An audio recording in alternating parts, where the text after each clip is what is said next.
Before we begin, take a moment to get comfortable. Let your arms go heavy, your breath slow. And as you listen, feel free to leave a comment sharing what time it is, where you are, and what city or village you're listening from. It's love to know. And if you'd like more quiet stories like this one, don't forget to subscribe so they gently appear when you need them most. Now, let's begin. It always began with the cold, not the kind that bit at your fingertips or cracked the earth beneath your feet, but the kind that seeped upward from the floorboards of the nave, from the old flagstones, from the ancient earth below. Dampness, a stillness. If you had walked into the church of St. Atherick in the early 13th century, nestled in the village of Wychburn in Yorkshire, you wouldn't have noticed anything unusual at first. The church was modest stone-walled, moss-flecked, its windows nothing more than narrow slits of colored glass barely brighter than the ash sky beyond. There were no great towers, no relics of saints, just a low bell that tolled twice a day, and a priest who mumbled his Latin with more throat than tongue. But the villagers came. They always came, not because they wanted to pray, necessarily, but because something in the bones told them to keep coming. And that's where the story begins. With bones.uc beneath the nave, directly under where the villagers sat for mass, there was a pit, not a vault, not a tomb, not even a crypt in the formal sense. Just a pit dug centuries ago when the first version of St. Elric's was still made of timber. No one alive then had dug it. No one alive now knew who had, but the pit had always been there, and it had always been full of bones, old ones, hundreds of them, femurs the length of table legs, jawbones with no teeth, skulls with no faces. Some said they were the remains of plague victims hastily buried during the first sweeps of pestilence. Others whispered that they belonged to a long-vanished priory that once stood on the hill monks who died in silence, their names and records erased by time and neglect. But the most whispered theory, murmured only behind drawn curtains and after a few pints of mead, was that these were not the bones of townsfolk or clergy at all. They were the bones of siders, of strangers, of pilgrims who came to Wychburn and never left because there had once been a rumor written in the margins of a vellum ledger, long since gnawed by mice, that St. Atherick's had once been a stopping place on a lesser-known pilgrim road, a path to no specific shrine, but through which travelers made offerings to St. Lugar, a now forgotten German missionary who had allegedly cured madness. The legend went that mad folk, those who screamed at the moon or wandered barefoot through frost, were sometimes brought to Wychburn, not to be healed, but to be kept, buried, quieted. And if you asked the villagers in the stillest parts of winter, they would tell you about the sound, the howling. It came not from the wind, but from beneath the church floor. No one admitted it during daylight, but when you're trying to sleep and the wind whistles through the heather, your thoughts begin to settle in strange corners. They begin to imagine what lives beneath stone, what fingers might press against the flagstones, reaching up, and whether the low, pulsing hum beneath the church's nave is truly the voice of St. Aldrich or something else. Children in Wychburn were taught early to avoid the church at dusk. The sun always dipped low behind the nave cross, casting a shadow like an axe across the grass. Cats would not go near the door. Cans would not peck beneath the windows. The priest, Father Cuthwin, an aging man whose knees cracked every time he genuflected, dismissed it all. Pipes in the earth, he said. The freestyle makes the stones shift. But even he did not linger after Compline. He muttered his last prayer before the light had fully vanished, and always left the church door slightly ajar, just in case. Still, the villagers came, not only on feast days, but often in the middle of the night, one by one, as if drawn. There was an odd comfort in the place, despite the chill. A heaviness that made people quiet, that let them rest. It wasn't unusual for a plowman to stop in for a nap between fields, or for a shepherd to sleep curled on a pew while his flock grazed outside. It became known, in fact, that sleep came more easily in the church than anywhere else in Whitesburn. The baker's wife swore she dreamed better dreams beneath its roof than under her own thatch. Even the blacksmith, who believed nothing that wasn't made of iron, once fell asleep there with his boots still on and woke with tears on his face, murmuring something about a hymn he had never learned. No one questioned it, because sleep was precious and peace was rare, even if it came from above a pit full of bones. In 1218, a traveling friar from Norwich arrived in Whitesburn. He had been making rounds on foot, checking on remote parishes as instructed by the bishop's office. He was young, only 25, and carried a sack filled with dried fish, a New Testament in Latin, and a journal of vellum pages he filled with strange local customs. He noticed the pit. Father Cuthwin tried to distract him, but the Friar Ambrose was curious, too curious. He insisted on examining the floor of the nave. Cuthwin protested. "The stones are old. They won't bear lifting." Ambrose ignored him. He brought in the blacksmith dot, and they removed the central slab. What they found was not only a pit, but a shaft stone, dash-lined 12 feet deep and full of bones, far older than the church itself. But what disturbed them most wasn't the bones, it was the shape carved into the bottom of the pit. Not a cross, not a saint's sigil, but a ring of human teeth, bedded in wax and packed in ashdod, and in the center, a single stone with a hole clean through it, not drilled, worn, as if by breath. Ambrose left that night. He did not say why, but he left behind his journal. One line was underlined in charcoal: "Sleep is not a gift here, it is a trade." The church door was sealed for 3 weeks, but then the snow came, and the villagers grew restless, and once again they returned to sit above the bones, to rest above the howling, to sleep, and the flame of the candle never flickered. Why did the villagers keep returning to that nave? Why did they sleep better above the pit than in their own homes? And who first placed the wax ring of teeth in the pit beneath St. Othrec's floor? You return to the nave. The smell is the first thing you notice, not the sickening rot of death, but the dense scent of something buried long ago. Stone dust, cold ash, a hint of beeswax, and salt water. It's a kind of scent that seems to sit inside the chest rather than the nose, as though the air itself has been exhaled from another age. It's been a fortnight since Friar Ambrose vanished. His sack of fish still rests by the vestry wall, untouched, uneaten. The blacksmith, too, has kept to himself. His wife claims he hasn't slept since that night, that he wakes gasping, that his hammering has stopped, that he weeps whenever the bell rings. But the church is open again. The pews remain in place. The central stone slab has been laid back over the pit, though you might notice it now tilts ever so slightly, as if it no longer sits quite right.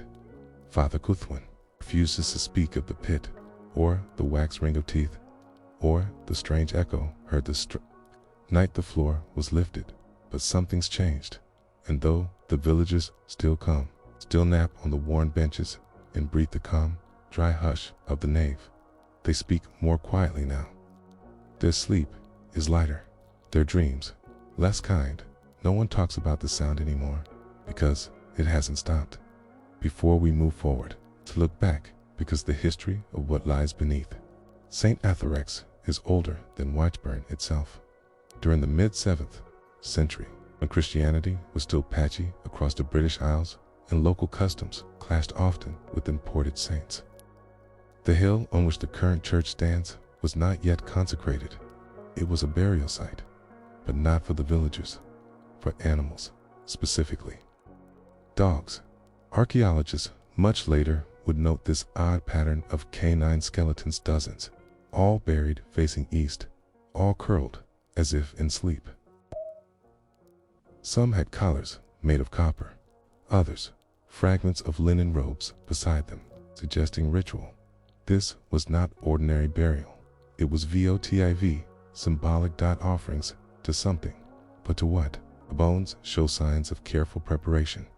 No signs of trauma, no gnawing or butchering, just peaceful placement, almost reverent. Some believed the site had been a place of cleansing, that dogs regarded in some pagan traditions as both protectors and spiritual ferrymen were offered to watch over the dead. Others suggested a more chilling thought, that these weren't offerings of protection, but of containment, that something was buried on the hill, and the dogs were guardians to keep it in.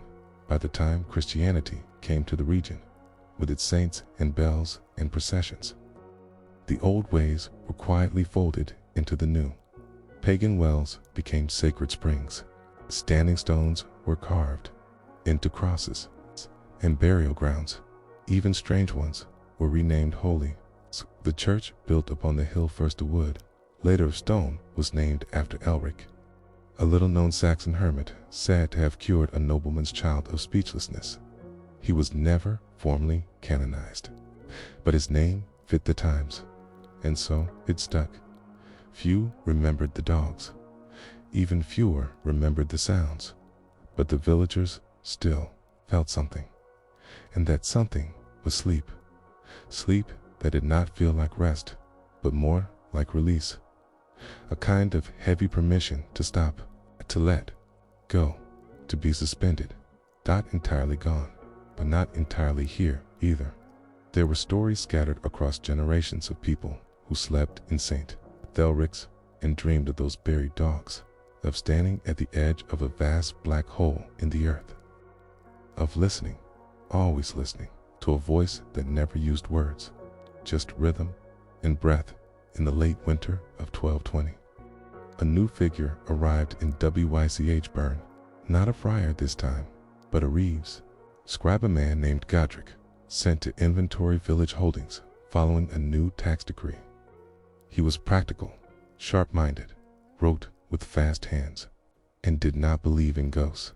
Godric set up lodging in the parson's loft and began reviewing tithes, harvest reports, and land charters. But after 3 nights, he became distracted by something else. The silence, he noted in his ledger. There is a stillness in this village that does not match its size. Even the dogs do not bark. The crows, too, are oddly absent. And another note, every night I wake at the same hour. 3rd hour past vespers. The earth is breathing beneath me. First, he dismissed it. Perhaps it was the wind, or some trick of insulation in the stone church. But he could not ignore the dreams. In them, he saw stones being lifted, Keith being placed in circles, eyes pressed into wax, and always a pause, steady, like a drum beneath the soil. He spoke to Father Cuthwin, who listened without blinking, and said only, "The sleep here is not yours alone." Godric laughed, but it rang hollow. He began to stay awake at night, and then stopped writing altogether, one of the most peculiar habits that emerged in Wychburn. After this period was a local tradition called stilling. It began with the women. On certain nights, particularly when the wind blew from the east, small groups would gather at the church, not to pray, but simply to sit, to be still. They brought no candles, no icons, no songs. They just sat for hours, sometimes until morning. Children were not allowed. Men, too, were rarely present. It became understood, though no one said it aloud, that the stilling was not about the church or even about St. G. D. Lric. It was about keeping something down, settled, asleep, and in return, the villagers themselves could sleep. The howling, which had grown in recent months, would soften after each stilling. The dreams became clearer. The bones beneath the floor shifted less. There were rules, of course, unspoken, but known. Never leave the door fully closed. Never bring livestock near the nave after dusk. Never fall asleep inside during a still, and always leave a pinch of salt in your shoe before entering. Why salt? No one remembered, but it was always done. In the spring of 1221, a cart overturned near the eastern hedgerow. The man inside, an old tanner named Hild, was thrown and struck his head on a stone. As he bled, he began to mutter. Nonsense, mostly, but one phrase repeated over and over. Don't lift the wax. He died within hours. His wife, distraught, asked that he be buried inside the church beneath the nave, if possible. She believed he had once seen something down there during a childhood dare, that his final words were not warnings, but confessions. Father Cuthwin refused, and, for the first time in years, the door to the pit was lifted again, the stone slab removed. This time, cautiously, two of the village men brothers, named Tharn and Elric, were lowered in by rope to examine the chamber. What they found was largely the same bones. Old earth, settled dust, but the wax was gone. Not melted, gone. The teeth were still arranged in a ring, though now slightly shifted, no longer perfect.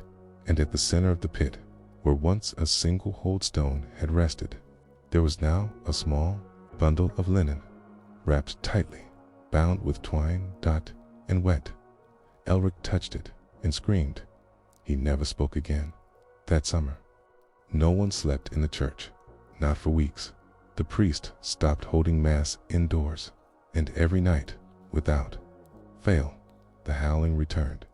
Not loud, just steady, like breath through a crack in the stone.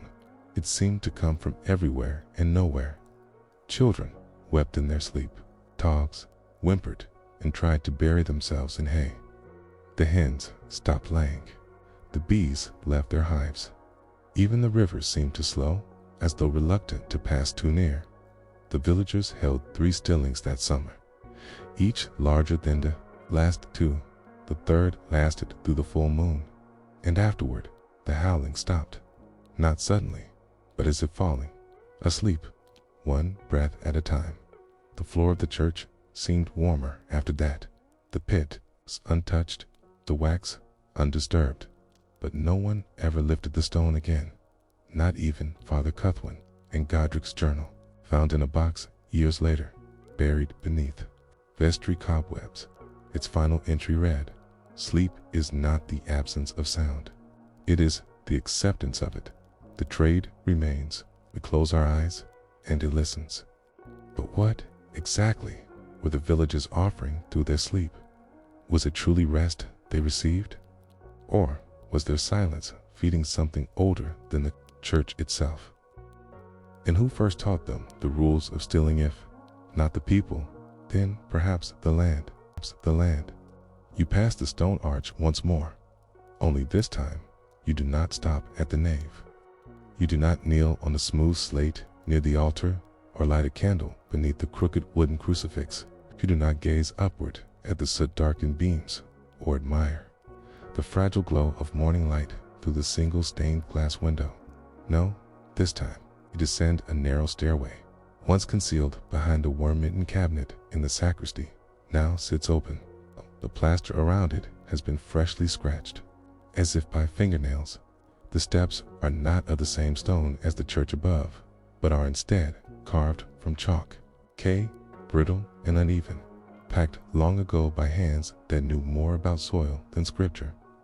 The air down here is colder than it should be, not icy, but still and breathless, a quiet cold, like the kind you feel not with your skin, but in your bones. A silence that grows heavier the longer you linger. A lantern glows ahead. Its flame is low, barely flickering, as though it burns in sympathy rather than defiance. As you descend, you begin to hear it again. That sound, a sound not quite heard by the ears, but sensed by the chest. Not a moan, not a growl, a pulse, rhythmic, shallow, unstoppable, like something waiting beneath thought itself. The passage narrows, the chalk walls now lined with shallow grooves, marks of tools perhaps, or something sharper, fingertips You cannot be sure, but the marks repeat, always in sets of 3. Vertical, neat, like an unfinished prayer. And then you reach the bottom. The chamber opens. It is not large, perhaps the size of a cellar, but it holds a weight that no architecture could explain. The ceiling is low, and your head nearly touches the crumbling plaster. The walls curve slightly inward, forming the shape not of a room, but of a womb. At the center, the ring of teeth. They are not yellowed with age, as one might expect. They are clean, polished. Some still glistened faintly, as if freshly licked. Around them, 7 small indentations form a perfect circle, and at each indentation sits a single waxen figure, human-shaped, faceless, each no larger than a sparrow. Their limbs are curled inward, as if they sleep or listen. The linen bundle is gone now, but in its place lies a different object, a wooden carving, crude, angular, primitive. It resembles nothing familiar, just a series of intersecting lines, like a ladder seen from above. But when you stare too long, your stomach turns. The lines seem to shift ever so slightly, rearranging, reaching. You feel, quite suddenly, that you should not be here, but something inside you does not move, because something inside you remembers this. There was a woman once. Her name was Agnetha. She lived on the outskirts of Whitechburn by the barley fields, in a house of sod and woven willow. She was known for her silence, not rudeness, just silence. Her hands worked faster than her tongue. Her eyes lingered longer than her voice. The children whispered that she could speak to worms, that her dreams grew roots, that her sleep was not like others. They weren't wrong, for Agnetha did not dream like the rest of the village. She did not see dogs or hollow cates or waxen dolls. She saw a door buried, bound by thorns, and every time she dreamt, the door opened a little more. She told no one, but her eyes began to change. Their color darkened, once hazel, now charcoal. The skin around them sunk. Her lids never fully closed, even when she slept. And her neighbors began to complain that she stared at them in her sleep, that they could feel it, even through walls. She began attending every SDILLING and staying after. The others left. Once, the parson caught her speaking not in English, nor in Latin, but in a slow, rhythmic pattern of vowels and hisses. He asked her what it meant. She said, "It is the tongue of soil." He did not ask again. In the year of the harvest, wrought when mildew struck half the grain and 3 babies were buried before All Hallows Agnetha did something no one else dared. She slept in the nave during castilling, on purpose, alone. The women tried to stop her. The parson begged her to leave. Even the blacksmith offered to keep watch beside her, but she refused. And when morning came, she was gone. No sign of struggle, no blood, no prints, just a small trail of wax droplets leading to the altar, and one tooth, tot cleaned out white, set neatly on the threshold. After that, the door in the sacristy was boarded again. Salt was packed into its seams, iron nails driven in a circle around its frame, and the parson declared that no one, under pain of excommunication, was to descend again. The stillings resumed, but something had changed. The sleep no longer brought peace. It brought stillness, but not the kind that rests, the kind that waits, the kind that watches. Years passed. Children born after Cana's vanishing still spoke of her. Some claimed to see her in dreams, though none had ever met her. She was always seen the same way, wearing a crown of barley stalks, eyes closed, hands held together over her chest, as if cradling something alive. She never spoke, but in the dreams, everyone heard her. A single word, not English, not Latin, but older. Wheat-laced tongues whispered it in their sleep. Fathers woke, sobbing. Others burned herbs in their thresholds. And always, they remembered only one thing. The word sounded like breathing, and it ended on a hum. Back in the chamber, you reach toward one of the waxen figures. Your fingers pause, the hand's width of it. The air is thicker here. It presses gently against your knuckles, not resisting, but reminding. The moment stretches. Then you hear it. Not the hum this time. A laugh, soft, childlike, echoing where no child should be. It stops as quickly as it came, but the silence that follows feels sharper. Now, like something is waiting for you to speak, and when you don't, the flame of the lantern lowers, not extinguished, just dimmed enough to show you the final detail, etched into the chalk beneath your feet, barely visible, unless you kneel as a message, not written, etched by nails, by something patient. The lines are jagged, unsure, but careful. 6 words, keep it quiet. It listens louder. You do not remember climbing the stairs again, or closing the sacristy, or walking home. But that night, when you try to sleep, you hear a breath. Not your own, not nearby, but beneath. And every second night after that, you dream of a door and the door opens, just a little more. But what did? Neither cradle in her sleep that made the villagers seal the chamber for good. And what truth was hidden in the ring of waxen figures? They were not guardians. Then, perhaps, imitations. Most of all, if the parish learned how to silence the voice below, who taught them? In the southern English fens, just beyond the sprawl of the dying wetlands, there once stood a small cluster of thatched roof homes known by no official name, though the church ledgers labeled it Merwit, and the travelers simply called it the Bee Village. If you arrived in late summer, as most did, when the water receded just enough to permit passage by mule or boot, you would know the place by its sound. Not the wind, not the bell in the chapel spire, but the bees. Their song was constant, not frantic nor menacing, but unbroken. A low hum that surrounded the cottages like fog surrounds trees. The villagers of Merwit did not flinch at this song. They leaned into it, breathed with it, swaddled their children to its rhythm. The entire village, it was said, moved as one hive. You might have seen them moving down the path to the chapel in single file, each with a pail of honey or beeswax, eyes half-lowered, lips twitching gently as if repeating a memorized tune. They wore linen dyed in pale browns and sun-faded golds, no reds, no blacks, no perfume. And the children were never loud in Merwit. Silence was a kind of language, stillness, kind of obedience. At the center of it all was a woman they called Bee Mother, though no one alive knew her true name. She did not speak to outsiders, nor to most of her own. She did not read, nor write, nor kneel during Mass, but she was obeyed with more devotion than the Lord's appointed priest. If her hand rose, the baker stopped kneading. If her foot stepped outside, even the drunkards fell still. Not in fear, but in imitation.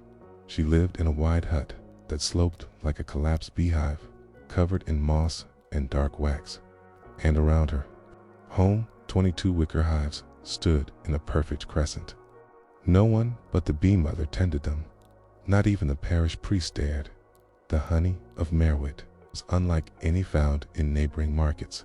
It was darker, thicker, with a taste not of flowers, or sugar but of earth and copper, and, faintly, the breath of smoke.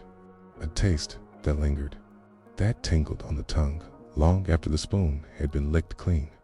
Some swore it sharpened their dreams, others claimed it deadened their hearing for a night or two, and replaced it with the sound of distant singing, soft, unformed, like a lullaby. You're sure you've forgotten, but can't quite remember. Only the villagers of Merwit consumed it freely.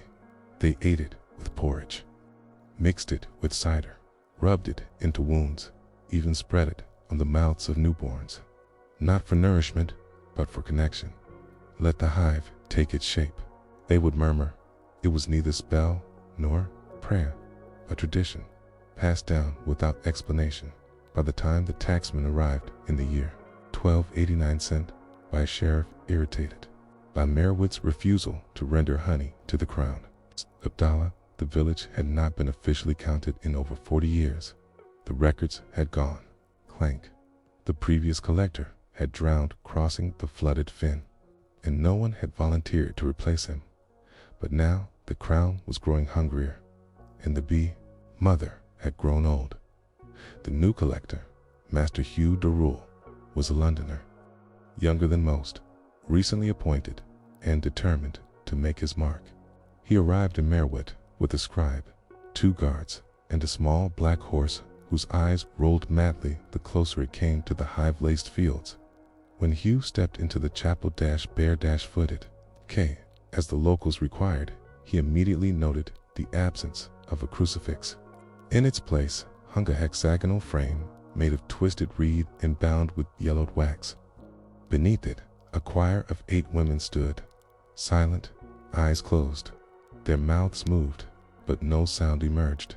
It was a humming of sorts, but internal, as though the sound were being swallowed rather than sung. He called it sacrilege. He demanded to meet the village priest. They brought him instead to the bee mother. She sat in a chair made of bundled comb frames.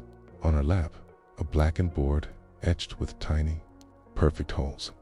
Her hands moved across it with unthinking rhythm. Tap, tap, pause, tap, tap.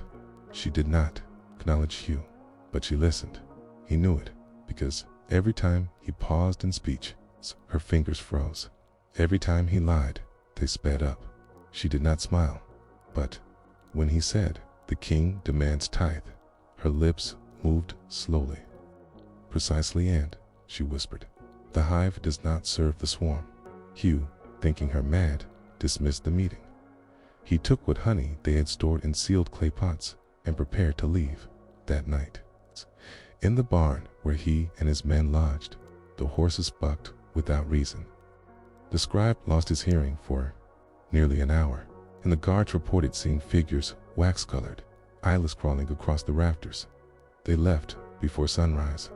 3 of the sealed pots had turned black in the weeks that followed. Merowith withdrew further.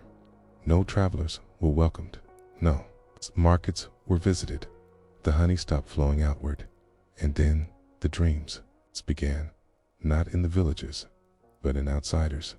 Men who had once eaten Merowith's honey years ago, even decades, began to write letters to scribes, to monks, even to abbots.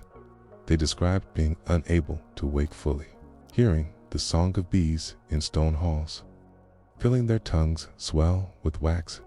One scholar, Father Alwyn of Dunmore, wrote, "I did not taste it for 13 years, but still I awoke to its voice inside, the bone behind the eye. I bit my own hand and tasted not blood, but honey, the black kind." Another priest drowned himself in a font. A noblewoman tore her tongue out, muttering, too full, before losing consciousness. Pattern was noticed, and an inquiry was called. But when the bishop's emissary arrived in Merowith the following winter, there was no village, no chapel, no hives, just frozen reeds and a blackened pool where the bee mother's hut had stood in the snow. No, its footprints, only hexagonal in S, as if something had risen from below and flown away. The villagers of Merowith were never found, not one, but travelers who passed the fen. Today especially, in summer sometimes, report a smell, thick, pungent, sweet, like honey left too long in the sun. And if they stand still long enough, they swear they hear humming, not of bees, but of women singing in harmony, but with no breath. What were the villagers really feeding on beneath the guise of honey? Was the bee mother a priestess, a prophet, or merely a memory made flesh by the hive's will? And most disturbingly, was Merowith ever a village of people at all, or only the choir of a deeper song? If you traveled north from where Merowith once sat through the drying riverbed, along the moss-choked track that hunters and widows occasionally used, would eventually reach a small Benedictine priory named St. Apollonia's Gate. Not well known, not prestigious. It's just 10 monks and a single herbalist who served the surrounding fens. They had their own troubles. Their bees had stopped producing wax, or candles burned unevenly, and during Vespers, Brother Martin had begun to sing the wrong psalms, ones not found in any liturgy. Melodies none of them recognized, said 2 verses that looped and coiled like ivy. The prior, an old man called Abbot Thorn, believed it was illness. He asked the herbalist to bleed the boy, and when the songs didn't stop, he beat him. It wasn't until Brother Martin awoke one night with wax coating the inside of his mouth, thick, dark wax that had to be scraped away with a knife, that the monks understood something deeper was at work. It was then that the herbalist woman, named Sister Aldred, told them what she remembered of Merowith. She had passed through it as a girl, many years before the bee mother's final season. Her uncle had taken her there to buy beeswax for his apothecary. She remembered the silence. She remembered the way the villagers bowed their heads, not in reverence, but in listening. She remembered the taste of the honey, bitter at first, then sweet, and then something she couldn't name. But most of all, she remembered the voice of the choir. It wasn't singing, exactly. It was more like resonance, like the air between them was being tuned. And when they finished, the silence they left behind was so thick, so deliberate. It felt like another note. She hadn't spoken of it since, until now.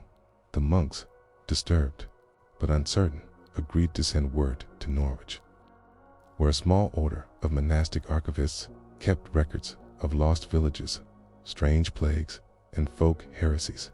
They received a reply 2 weeks later, an old vellum scroll with 3 lines. The hive is not broken. Its song is merely distant. Do not call it back. Abbot Thorn burned the scroll, but it was too late. That winter, the bees returned, not to their hives, but to the priory walls. Hundreds of them, then thousands. They gathered at night, crawling across the chapel stones, nesting in the candle niches, sealing over the windows with thin sheets of wax. At first, the monks tried to brush them away, but each morning more came. Then Brother Edmund, the bell-ringer, stopped speaking. He stood in the courtyard for 3 days without food or drink, his eyes closed, lips moving. They thought him possessed. But Sister Aldred, remembering Merowith, leaned close and listened. He was humming perfect pitch, always in hexameter. She tried to wake him, slapped him, shouted. He never responded. On the 4th night, he collapsed and bees poured from his mouth. Panic gripped the priory. Abbot Thorn ordered the hives burned, the candles broken, even the chapel's altar scraped bare. But none of it stopped the hum. Dot was inside the walls now, inside the bones of the building, the choir of the hive. Sister Aldred, desperate to understand, returned to her uncle's apothecary books in a leather-bound ledger from nearly 50 years before. She found a page marked with darkened wax. It described a substance called Malumbria, shadow honey, collected only once every generation, produced by a rare behavioral shift in certain bee colonies exposed to subterranean mineral beds rich in iron and rot. Its effects included hallucinations, auditory phenomena, and spiritual consonants, which the apothecary had noted with curiosity but no explanation. Aldred turned the page. A single line had been scribbled in the margin. When the wax turns black, do not light it, do not listen. But it was already too late. The next day, during matins, the chapel filled with bees, not flying, but walking, crawling in perfect spirals along the stone. None of them stung. None of them buzzed. They simply moved. And from the walls, the ceiling, even the bell tower came the sound of voices, faint, gentle, layered at first. The monks knelt and prayed. Then, one by one, they stood and began to hum. Not the monks of old, not the plainchant of the Psalter, but a new melody. One sister Aldred had heard only once, long ago in Merewit. It wrapped around them, soft, patient, commanding, and with each note, the bees moved faster. She tried to stop them, shouted, begged, but the monks had become the choir now, their mouths full of honey, their eyes sealed with wax. She fled before sunset, barefoot through the frozen fen. Behind her, the bells rang not with rope, but by resonance, as though the stones themselves had begun to sing. The priory was never reclaimed. By spring, no building remained, just wild hives and silence, the kind of silence that feels deliberate, as though it's listening back. Later, in Norwich, Sister Aldred submitted a report to the archivists. Most dismissed it as hysteria, but one, a monk of considerable age and questionable reputation, annotated the margins with strange symbols, hexagons, spirals, and musical notation. In one note, he wrote, "It is not the bees who hum. It is the wax, remembering the hive." Another, the Merewit choir may have found a resonance that the human body can echo but not contain. And finally, they did not die. It's harmonized. In the modern day folklore, students occasionally stumble upon mention of Merewit in regional tales of the bee choir or the Black Honey Mass, but few take it seriously, except one beekeeper from Essex who claims that her most productive hive old wild strain she cannot identify, will sometimes hum in tones matching the key of F sharp minor. She records the sounds, she plays them to her other bees, and, for a time, all the hives fall silent, as if they are listening, as if they remember. How did a village disappear without trace, yet leave behind a song that echoed in the minds of strangers for decades? Was the bee mother a mystic, or merely a shepherd of resonance? And, perhaps most hauntingly, what if Merewit was not destroyed, but transformed into something that hums beneath the earth, waiting for the right voice to sing it back to life, to life? It was the turn of spring again when the archivists in Norwich received another letter, this one from a stonemason's apprentice in Wales. The letter was clumsily written, stained edges and wax fingerprints all over the parchment. It described, in confused and uncertain language, the uncovering of an old stone crypt beneath the chancel of a derelict chapel near the edge of the Quantock Hills. The crypt was unmarked. No records placed it there. It had no visible door, only a stone slab resting slightly askew, as though it had once been lifted from below. What disturbed the apprentice most was not the tomb itself. No bones, no relics, just beeswax, blackened, hardened, cracked from age. And behind it, embedded in the wall, were hundreds of tiny hexagonal cavities. The stonemason dismissed them as natural formations in the rock, but the apprentice was not so sure, because from that hollow crypt, he swore he heard something hum, barely audible, subsonic, like the vibration of an enormous tuning fork, hidden just beneath the threshold of hearing. And then came the dreams. He dreamed of corridors formed of wax and dark stone, winding downward, of voices humming without, mouths of a woman in a cloak of bees, her face turned away, holding a candle that never dripped. When he woke, his tongue tasted of honey. The archivists filed the letter under suspected folklore revivalism and placed it alongside their growing folder on Merewitch-related anomalies. The folder had begun modestly, just 2 pages and a charcoal sketch of a bee's head drawn atop a chant notation.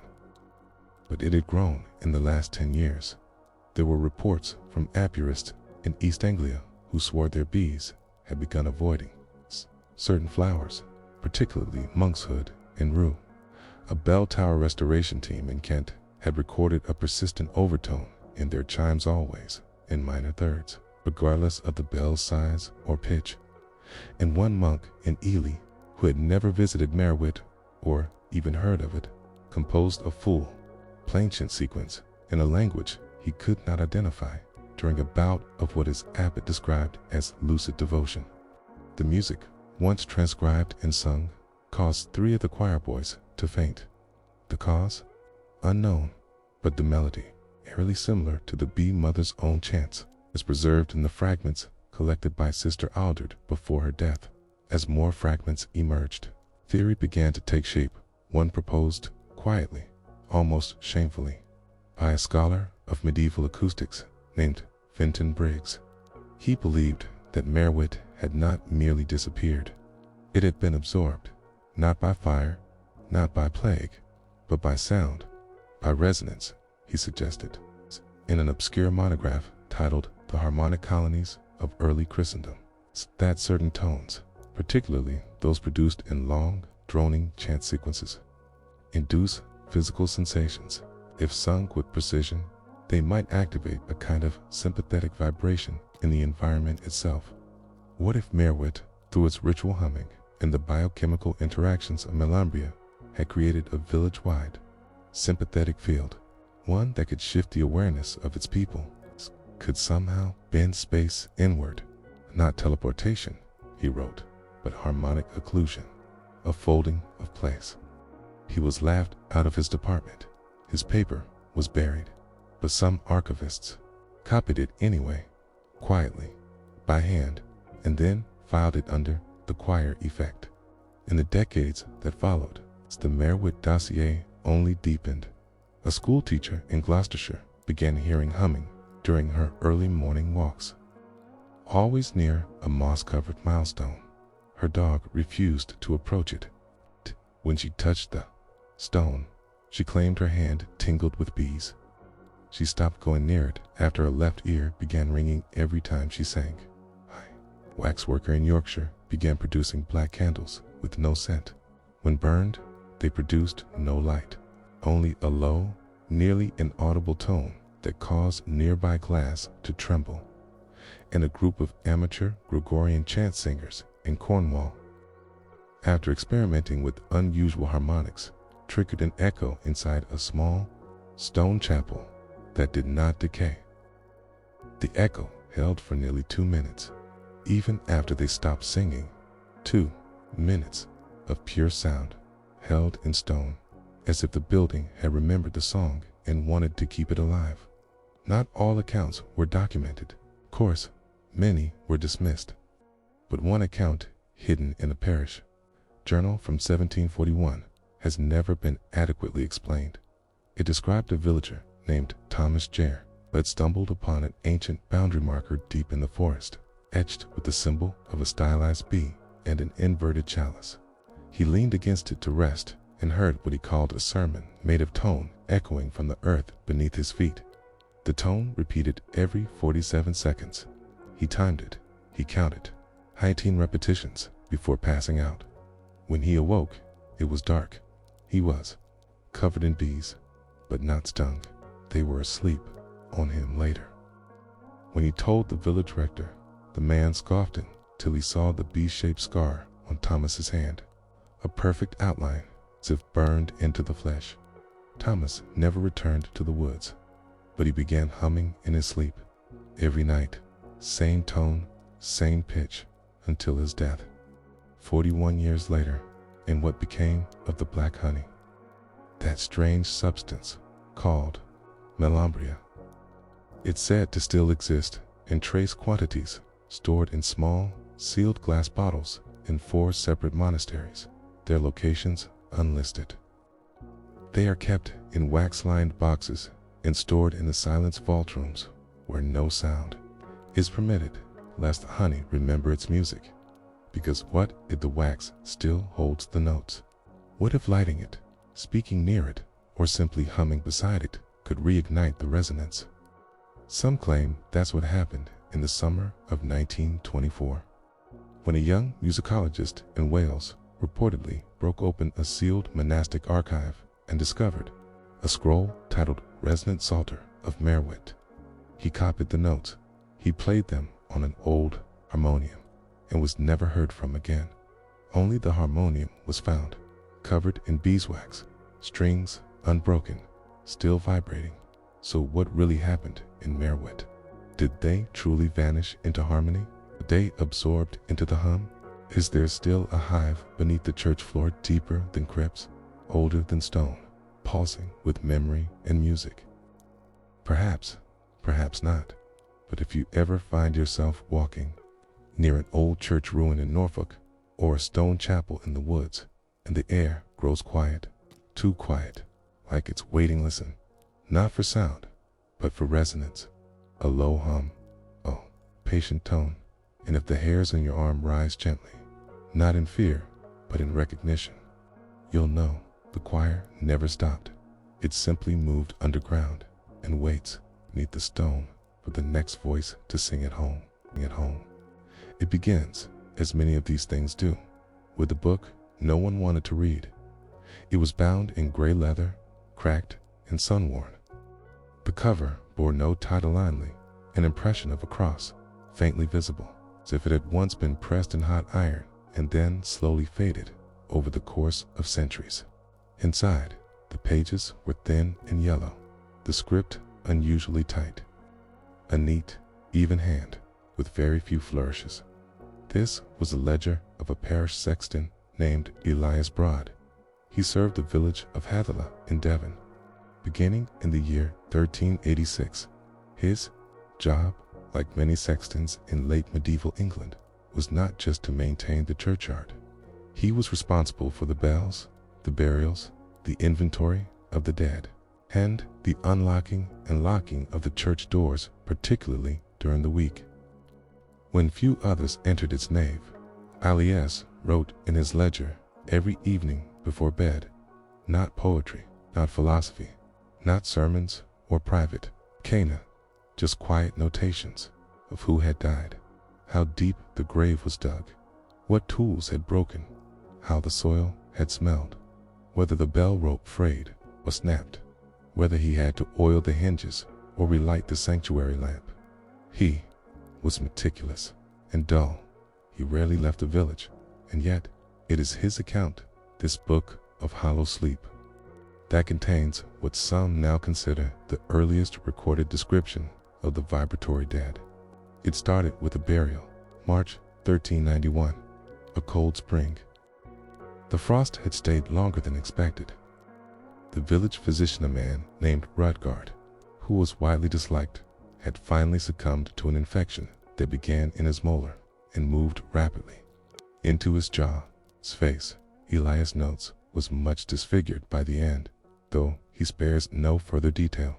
The burial was uneventful. The ground was still hard. Elias had to use a hammer to chip away at the frost. The gravedigger, a boy of 14 named Leoric, slipped twice on the slope of the hole and had to be pulled out by rope. The coffin was simple. No cross, just 3 iron nails and a leather strap to hold the lid.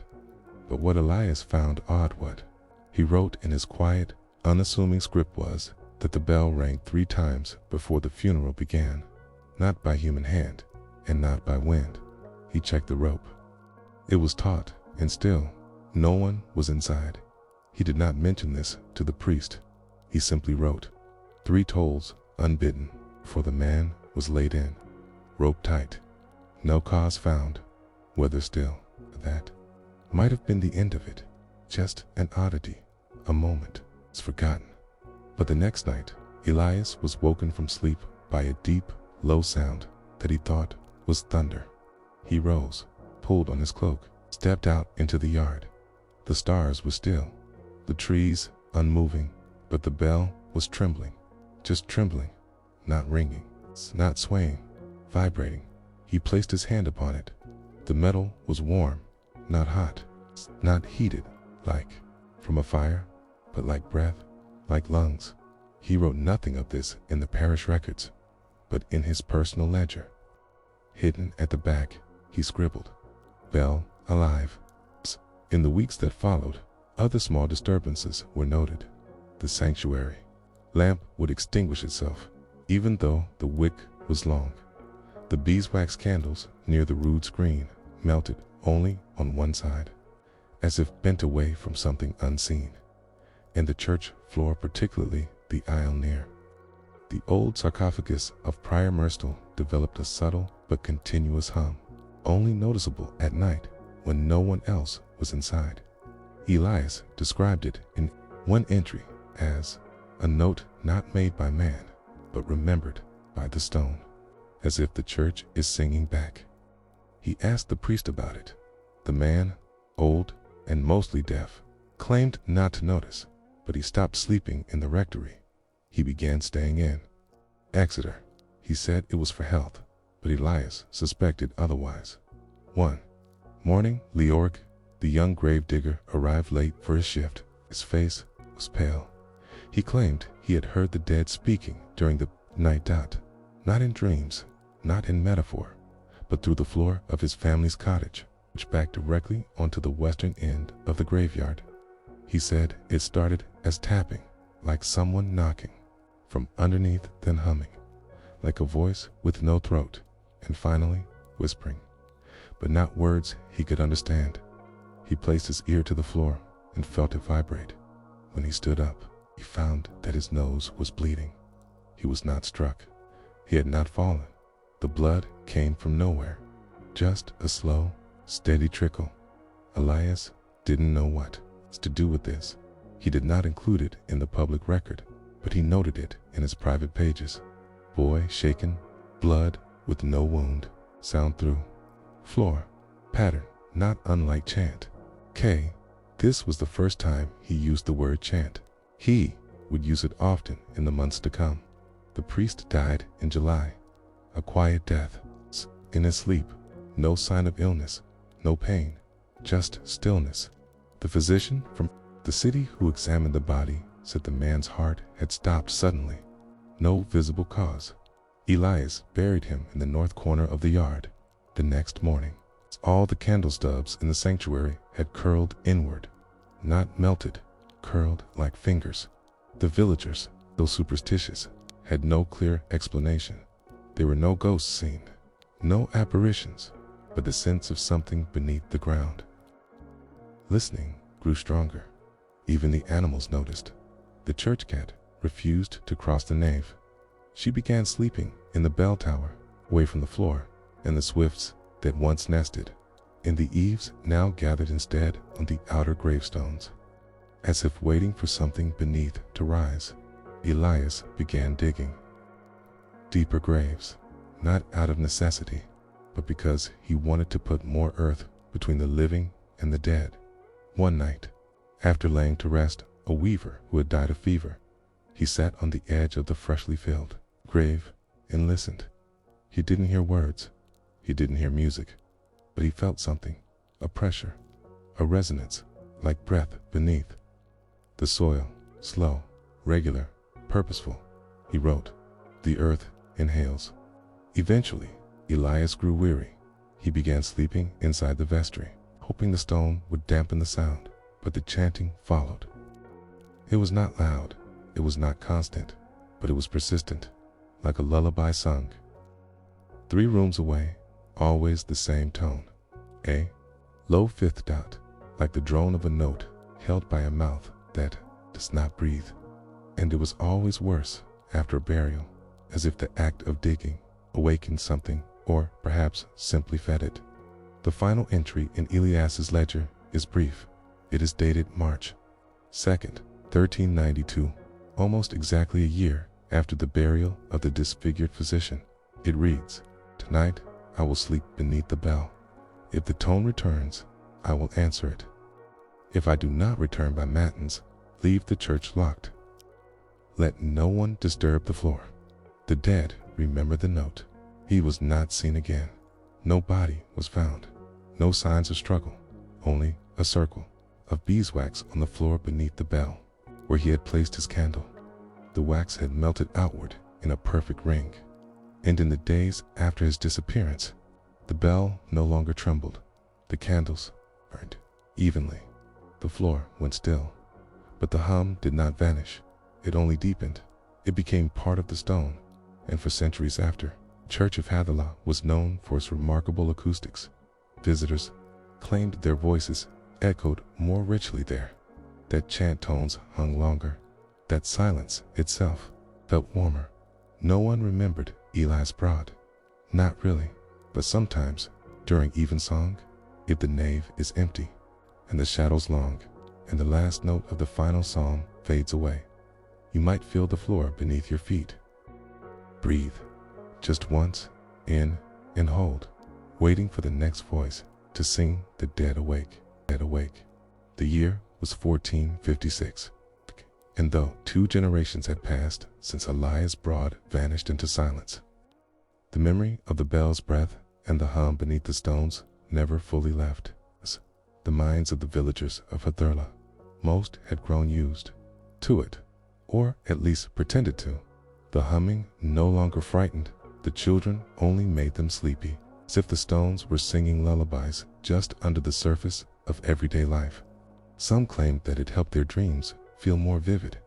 Others said they dreamt of being deep underground, not buried, but invited, escorted down a spiral staircase that never ended, where each step sang in tune with the last. The church itself had not changed, at least not visibly, but to the touch. The floor tiles seemed warmer than expected, especially near the old sarcophagus of Prior Murstow. It was no longer used for worship except on feast days, and the villagers preferred to hold most ceremonies, baptisms, marriages, even sermons in the open churchyard. They said it was because of the light, but everyone knew it was because the air inside the nave sometimes pressed inward, not cold, not wet, just heavy. And when the new vicar, a gentle, smiling man from Lincolnshire named Father Willen, arrived, he decided, rather nobly, most thought, to renovate the building from the ground up. He believed that by improving the foundations and retiling the nave floor, the village would return to its old rhythms.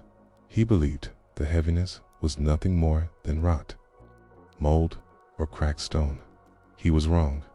The masons arrived in June 3, of them traveling men from Totnes with good reputations and quiet mouths.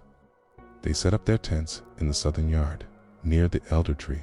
Their leader was a tall man named Bjorwick, whose hands were so calloused they barely felt heat or cold. He had rebuilt chapels from York to Glastonbury and was not one for superstition. But after the 3rd day of work, he began asking questions. "Do your tiles always hum?" he asked the village blacksmith. The blacksmith, an old man named Finn, who had stopped going inside the church in 1421, simply shrugged. "They hum less when you stop listening," he said. Bjorwick wasn't amused. On the 4th day, they pried up the first section of stone near the altar. The tiles lifted easily, too easily. There was no mortar beneath the moonly, loose earth, soft and warm to the touch, unnatural, as if the ground had been turned recently. B or WIC pressed his ear to it. There was no sound, but the soil vibrated slightly, as though it remembered song. Still, work continued. By the 6th day, they had uncovered a peculiar substructure, stones not from the church's original construction, but older, placed in concentric circles. Their edges were too smooth, not Norman, not Saxon, something more ancient, perhaps even pre-Christian. One of the younger masons, a boy named Ulrich, said they looked like the base of a well. Bjorwick disagreed. "A well opens downward," he said. "This opens inward." They found the bones on the 7th day, just one set, coiled in a fetal position, wrapped in what remained of waxed cloth. No coffin, no nails, no name. The skull was cracked but not shattered. The legs bound at the ankles. The hands were missing, not cut off, just not present. Bjorwick called for the vicar. Father Willen knelt, prayed over the remains, and insisted they be reburied immediately. The mason protested. He wanted to record the site, but the vicar was firm. "This church has had enough of remembering," he said. "Let it forget." So they did as he asked. They buried the bones deeper than before, nearly 9 feet down. Bjorwick insisted on sealing the area with stone. But when they poured the first batch of lime mortar, the mix curdled. It hardened too quickly, then cracked open again before it cooled. The second batch did the same. Only the third mixture, prepared with spring water instead of well water, finally set. Even then, it never dried fully. The stone remained damp to the touch, and warm. That night, Arik woke, screaming. His tent mate found him clawing at his own ears. When they calmed him, he whispered that he had heard a voice, not outside, not in the air, but in the hollow of his own skull. A woman's voice, humming a note he couldn't name. When asked what the note sounded like, he said, "It wasn't sound, it was shape. A shape that doesn't end." Bjorwick wanted to send him home, but the vicar insisted he stay. "This place needs to be rebuilt," Willen said, not feared. By the 10th day, the tiles above the strange foundation had been fully removed. The masons had reached a layer of stone with a strange grain-like marble, but softer and veined with a mineral no one recognized. Pale blue, almost translucent. It seemed to pulse in the morning sun. When touched, it gave off a faint hum, not loud, not rhythmic, but present, like a song waiting to be remembered. Bjorwick pressed his chisel to the surface, preparing to lift the stone. The moment the metal struck, every bell in the church tower rang once.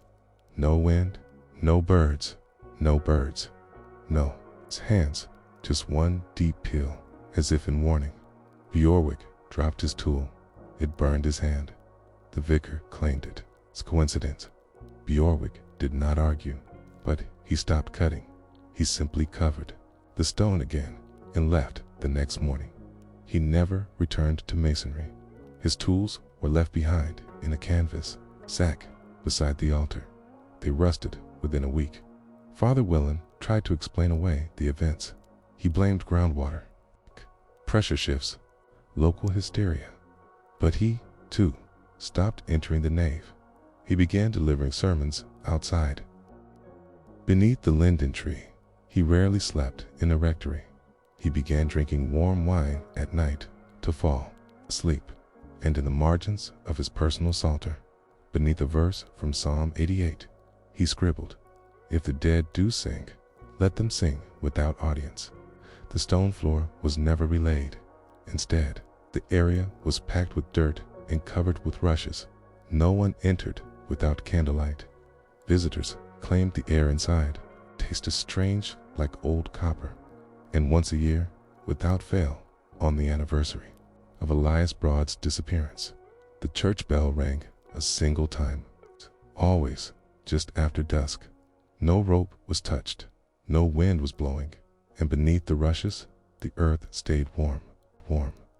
The ledger was plain bound in calfskin, stained at the edges, and smelling faintly of beeswax and damp wood. It had no title, no seal, just an iron clasp that had once locked, now rusted into stillness. And for nearly 3 decades after Elias Broad vanished, the ledger remained tucked beneath the floorboards of the vestry.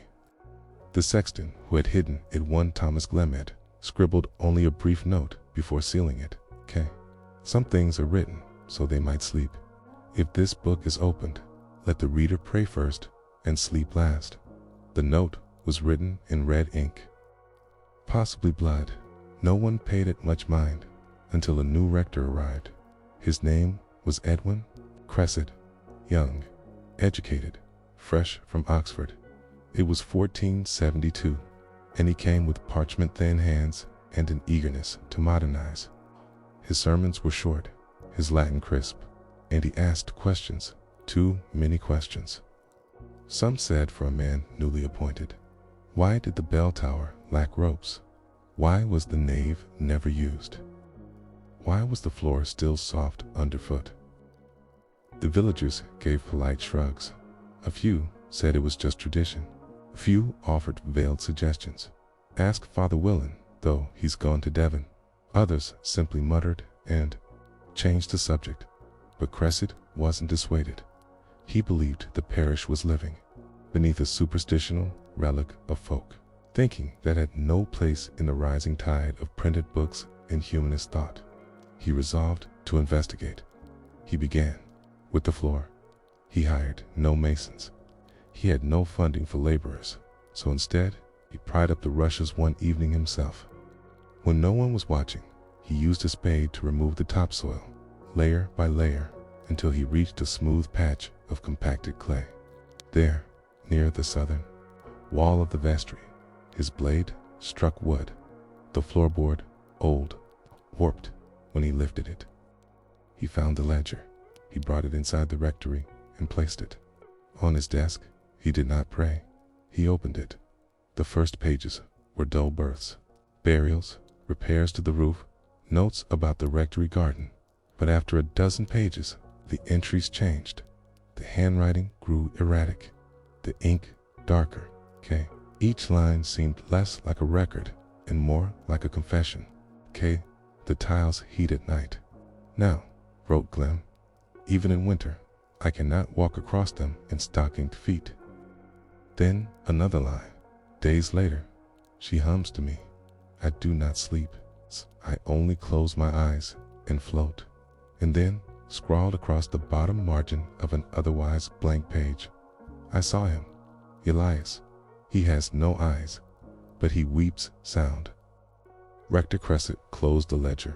Then he reopened it the next morning, and the morning after that, he became obsessed, not with fear, but with a strange conviction that what lay beneath the church was not evil, but misunderstood. Something ancient, yes, but perhaps sacred, perhaps pre-Christian in a way that had been misinterpreted. He began to believe that the humming was a kind of spiritual resonance, like the memory of God left humming in stone. He spoke of this idea often, too often. Soon the villagers began avoiding him. He was seen talking to himself outside the nave, or worse, standing silently, his ear pressed to the floor. And then, 3 months after he arrived, he disappeared. The bell rang once at dusk, and he was never seen again. His ledger remained. The old one glimpse was never found after Cresset's vanishing, but in the margins of his personal Bible, tucked into a shelf in the rectory, someone later discovered his final written words. She is not buried. She is held. She has always been here. We are the ones who forgot how to listen. Years passed. The church remained. The nave was eventually sealed off entirely, bricked over with the blessing of the bishop, who preferred not to speak of why. The request was made. A new chapel was built nearby, smaller, made of local stone. No, one rang the old bell again, yet still every year. It's dusk on the anniversary of Elias Broad's disappearance. It told once, no rope, no hand. The villagers pretended not to hear, but they always looked up. By the early 1500s, most had forgotten the details. The children only knew that the old church was closed because it was too cold. The adults avoided the topic. The old legends remained only in half-remembered lullabies and strange nursery rhymes, like the one still sung by girls playing jump rope near the blacksmith's fence. Where do the footsteps go at night? Under the tiles, out of sight. Don't ask the bell. Don't lift the floor, or she'll come singing through the door. No one could remember who she was, but everyone remembered the rule. Never sleep inside the old nave, not if you wanted to wake up in 1539, during the dissolution of the monasteries. The old church was officially decommissioned. The bricked-up nave was untouched.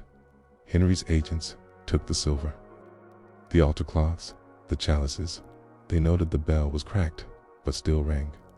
One clerk, a Londoner named Matthew Ainsley, included an odd observation in his notes. No rope present, yet bell sounds of its own accord.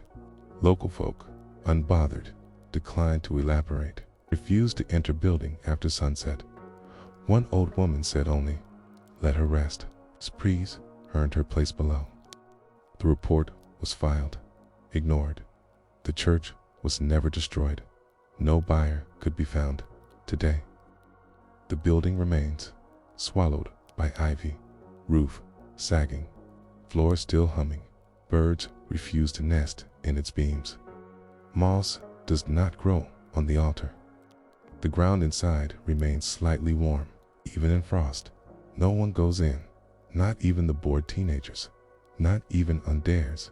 They say the bell still tolls once a year. Always at dusk, always without wind, and sometimes the stillest nights. If you press your ear to the ground near the southern wall, you can hear it, a hum, a tone with no beginning, no end, a note that sings not in the air, but in your bones, as if something beneath the floor remembers.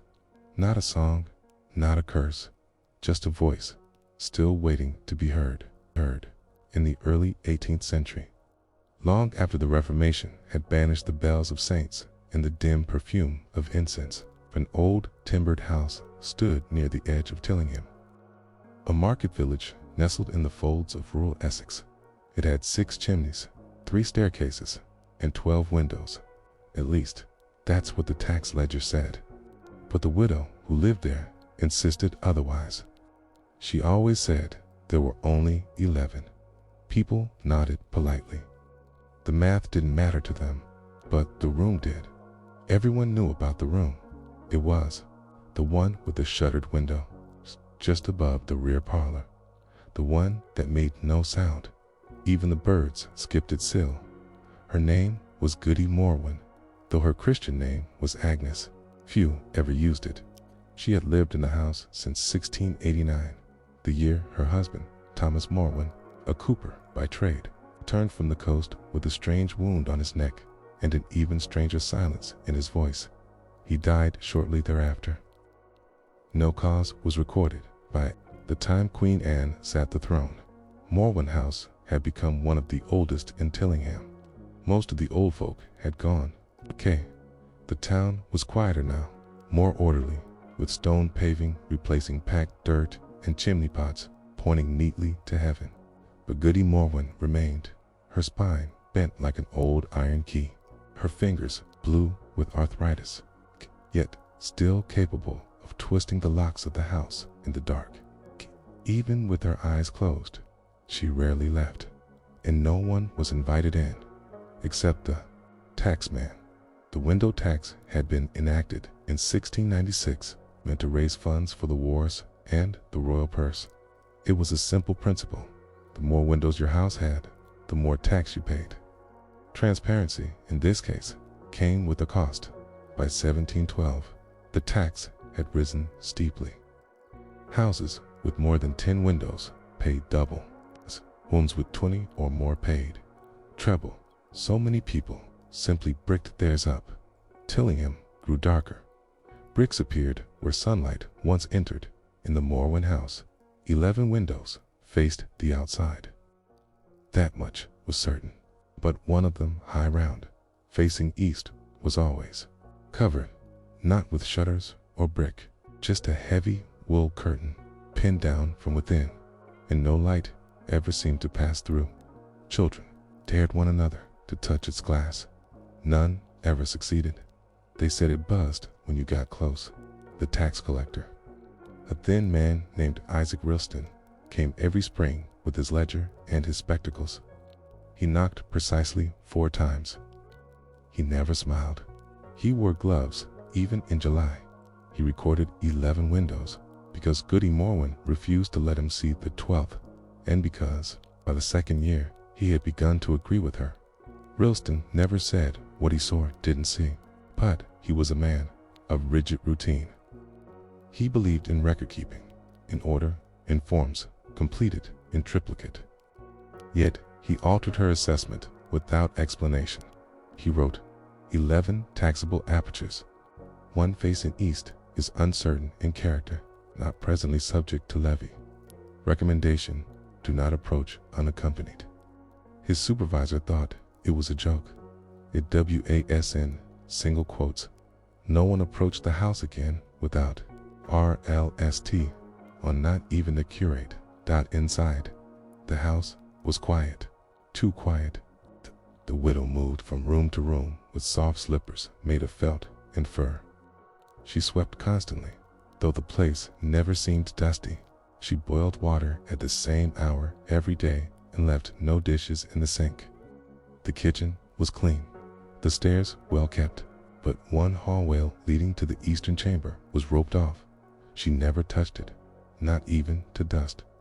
Visitors, rare as they were, noticed something odd. The rest of the house was warm, even cozy, but the eastern corridor was cold, the kind of cold that made candles sputter and breath fog, and there was no draft. The room at the end of that corridor was square, with a low ceiling and a single iron bed. The walls were paneled in, oak, and a thick rug covered the floor. It should have been like any other room, but it wasn single quotes. No one slept there, not even when guests visited. Goody Morwen called it the still room, though no herbs were kept there and no medicines were made. She claimed it had always been that way, even before her husband died, even before she moved in, even, perhaps, before the house was finished. The room had a memory, she said, and the window wasn't for looking out. It was for holding something in. There were stories, of course, the kind passed quietly from one tea house to another, the sort shared by midwives and coopers and apprentice glazers when the sun dipped behind the hills and the cider ran thin. They said the window had been sealed during a lightning storm long ago. The husband, Thomas Morwen, had worked on a ship that carried plague rats, that the house had once been a refuge for those fleeing a churchyard that collapsed after a flood. But no one could prove anything, and no one could say when the 12th window was last opened. Some said never, and yet sometimes there were sounds late at night, as if something moved within the walls. Not scratching, not wind, but a low, muffled pressing, like someone speaking behind velvet. Like a voice too, tired to scream. The widow ignored it. She boiled tea, she read scripture, and she never lit a fire in the eastern chimney. By 1715, the house had become something of a ghost itself, present but unreal. The town grew around it. A bakery opened across the lane. Cooperage moved in nearby. A school was built at the far end of the village green. But Goody Morwen did not leave. She paid her taxes, she maintained her silence, and she outlived them. All in the winter of 1718, with snow heaping like wool on every sill, the widow was found seated in her chair by the kitchen fire, hands folded, eyes open, but heart long stopped. A pot of tea had boiled dry beside her. Her shoes were by the hearth. Her ledger was already updated for the coming spring. No one claimed the estate. No. Relatives came forward. The parish council gathered to decide what should be done with the house. They found it neat, orderly, and utterly unnerving. One alderman, Mr. Fielding, attempted to enter the eastern room. He lasted 30 seconds. He emerged pale, eyes rimmed with tears, muttering something about feeling time bend inward. The house was boarded up, left as it was. 11 windows, one room no one used, and still, the house remains to this day. Travelers to Tillingham sometimes pass by the lane where it stands, leaning gently under the weight of 300 years. Ivy crawls up the timbers. The shutters are cracked, but one window the round, one facing east, still bears a wool curtain. It never fades, it never moves, and on cold days, you stop and listen. You may hear a soft murmur behind it, a sound not of voice, but of waiting, and one can't help but ask why. Was the tax not paid on that window? What did the widow know that made it worth the price? Years passed, generations turned, like the soft flutter of parish papers in forgotten trunks. Goody Morwen's house, once a curiosity, settled into the backdrop of Tillingham's landscape, like the ruins of an abbey, present but unspoken of. Local children no longer dared each other to run up the front steps. They simply crossed to the other side of the lane. The shutters had become part of the town's rhythm, a place you passed without naming until 1743, when a young constable arrived from Southminster. His name was Samuel Kettridge. Hint, he was 20-7. He had sharp handwriting, new boots, and an unusual curiosity for a man his age. He had been trained in London just briefly, but long enough to believe in record-keeping, restoration, and the notion that even old secrets were subject to public order. Tillingham, to him, was sleepy, stagnant, and in need of administrative pruning. He started with the market stalls, measured them to the inch. Then he redrew the livestock boundaries by hand. He reorganized the key cupboard at the constable's lodge, listing each by shape and material. And when he reached the property rolls, he noticed something odd. There was a house listed as unclaimed but maintained, with no heir and no legal dispute. The taxes were still marked exempt legacy class, with a note from 1712 stating, "Unwise to reassess. Conditions remain." Kettridge disliked notes like that. He decided to visit the house. It was April. The barley was just pushing through in the fields, and the scent of soil clung to the air like old cloth. When he arrived, the house seemed asleep. Not derelict, just paused. Moss had thickened along the stones. The garden was oddly well trimmed for a place left empty. A few garden tools leaned against the wall, as if waiting for a hand. He knocked. Twice, silence. He tried the latch. It opened. Inside, the air was stale, but clean. He half expected rot or mildew or evidence of squatting, but none of it appeared. The kitchen still held a chair, a kettle, a fire grate cleaned of ash. A Bible rested on a stand by the hearth. He noted the rooms, 12, including the attics. He counted the windows, 11, visible, by the 12th. The one from the old map, it was still there, high on the eastern face. Round, covered from the outside. It looked like it hadn't been touched in decades. Inside, Kettridge found the hallway that led to it. There was a rope across the corridor, old but strong, the kind used to mark off cathedral pews. It wasn't nailed down, just draped, a courtesy, not a command. He stepped over it. The temperature shifted, not cold, exactly, but quieter, like the pressure in a sealed chapel. The door to the room was shut. He reached for the handle and froze, not because of fear, but because of something older, a sense that whatever was inside remembered being left alone. Still, turned the handle. It clicked. The room was small, square, wood-paneled, a chair in one corner, a narrow bed in the other. No dust on the surfaces, no cobwebs. The fire grate was empty but clean. A rug, faded but intact, lay across the wooden floorboards. It smelled of cedar and something faintly like salt. The window, however, was fully covered, not just by the curtain, but by something else behind it. A second layer, possibly cloth, nailed into the frame. He didn't disturb it. Instead, set down his satchel and opened a small notebook. He began to sketch measurements, observations, unusual atmospheric impressions. When he dipped his pen into the inkwell, the ink seemed thicker. He jotted that down. To dot, and then in a whim he opened a small cabinet by the hearth. Inside was a notebook, thin, brown leather, tied with a loop of thread. It wasn't dusty. He untied it carefully. The first page was a list, not of names, but of dates. Dozens of them, some from the 1600s, many from the 1700s. A few inked in with red dot. He flipped to the next page. June 4th, 1708. No sounds today. Slight warmth in the sill at noon. Curtain held firm. And then another. August 13th, 1709. Awoke to find water in the bowl again. No rain in 3 days. Whispering resumed at twilight. No entry permitted. Entries continued for dozens of pages. Some were simple. December 2nd, 1711. Silence persists. Good. Others were strange. March 3rd, 1714. Still room breathes differently when the barley is milled.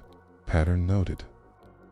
The final entry was dated January 9th, 1718. Left tea on the sill. Curtain moved without wind. Something stayed.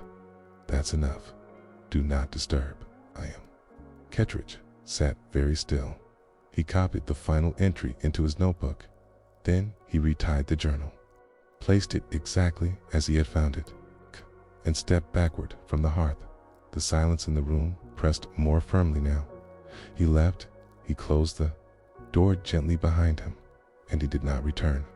Back at the lodge, Kettridge filled out a property report. Under occupancy, he wrote, none maintained by absence. Under condition, he wrote, preserved by unknown method. Cold fluctuation in one corridor. Local superstitions affirmed by structural peculiarities. And, under recommendation, he paused before writing.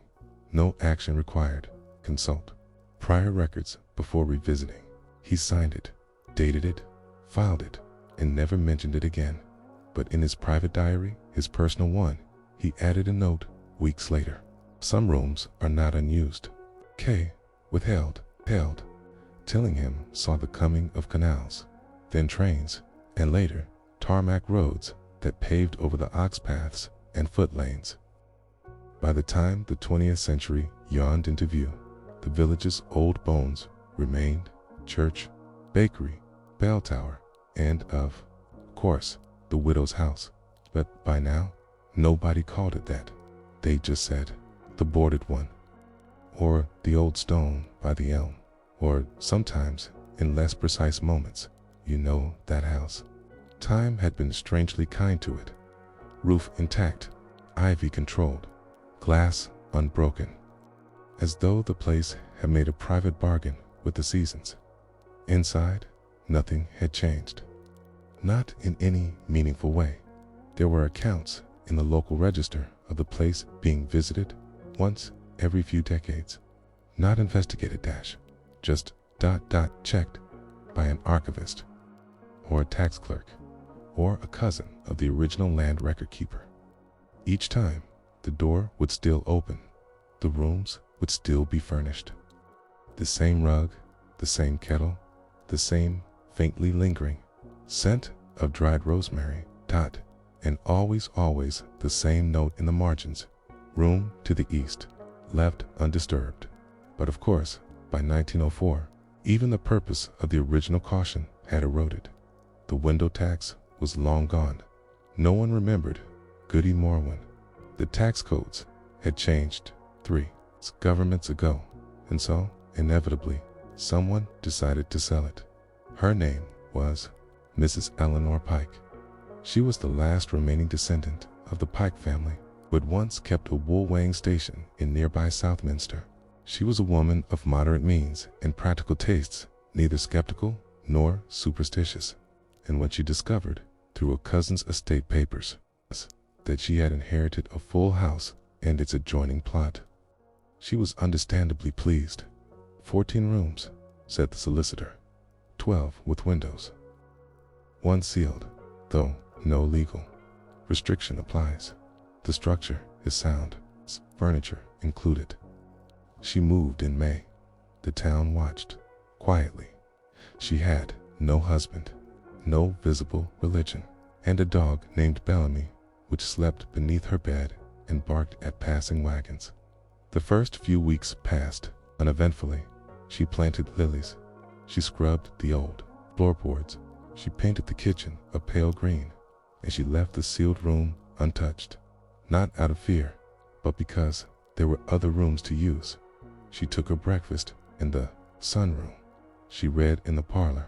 She dusted and cooked and hemmed curtains in the western sitting room, which had a large sash window that overlooked the lane. The first odd thing happened on the 23rd day. She had just returned from the post office and noticed absently that the kettle had moved, only slightly, from one end of the grate to the other. She assumed she had done it earlier, but the next morning, the kettle had moved again. Then the rug was misaligned. Then the chair by the hearth was slightly turned. Still, speak. She told no one. She made a pot of tea, then another. It moved on. It was Bellamy who finally broke the silence. One night, sometime near midsummer, he refused to go down the hallway that led to the east side of the house. He stood, flagged, and let out a sound Eleanor had never heard before.